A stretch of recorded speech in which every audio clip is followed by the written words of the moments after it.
ഇനി ഞാൻ വേറെ ഒരാളെ കെട്ടിക്കഴിഞ്ഞാൽ ചിലപ്പോ അത് ഉപേക്ഷിക്കായിരിക്കും. ഓഹോ. കെട്ടിക്കഴിഞ്ഞാൽ മറ്റൊരു പകരക്കാരൻ വന്നു കഴിഞ്ഞാൽ അദ്ദേഹത്തെ ചവിട്ടുകൊട്ടലെറിയും. ചവിട്ടുകൊറ്റ എറിയുന്നല്ല പറഞ്ഞത്. സുധി എന്നുള്ള പേര് ഞാൻ ഉപേക്ഷിക്കും. രേണു സുധി എന്നുള്ള പേര് ഉപേക്ഷിക്കണം. ഞാൻ വേറെ ആളെ കെട്ടണം. ഇതുവരെ ഞാൻ ഫോട്ടോ, പുതിയ ഒരാൾ വന്നു കഴിഞ്ഞാൽ സൂചിച്ചാന്റെ ഫോട്ടോ ചവിട്ടുകറ്റ ഞാൻ എറിയത്തില്ല.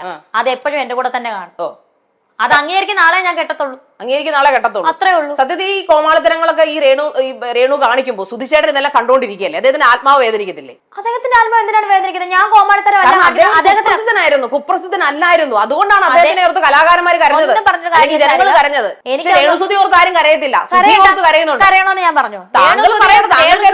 മണ്ണിട്ടടിച്ചാലും ആരും കരയണ്ട. ഈ ഇന്റർവ്യൂ ചെയ്യുന്ന സ്ത്രീയെ ഞാൻ കഴിഞ്ഞ കുറെ കാലങ്ങളായിട്ട് പല റീൽസിൽ കൂടെ കണ്ടിട്ടുണ്ട്.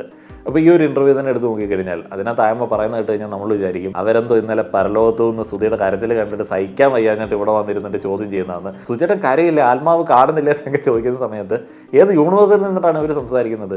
അപ്പോൾ ഇത് ഈ ഓൺലൈൻ മാധ്യമങ്ങളുടെ ഇന്റർവ്യൂവേഴ്സിന്റെ ഒരു വയറ്റിപ്പിഴപ്പാണ്. കൊല്ലം സുധിയുടെ ആത്മാവിന് ശാന്തി കിട്ടാൻ വേണ്ടി ഇവിടെ കുറെ എണ്ണം ഇരുന്നിട്ട് ഹോട്ട് സീറ്റിൽ കൊണ്ട് അവിടെ ഇരുത്തി ചോദ്യങ്ങൾ ചോദിക്കുന്നു.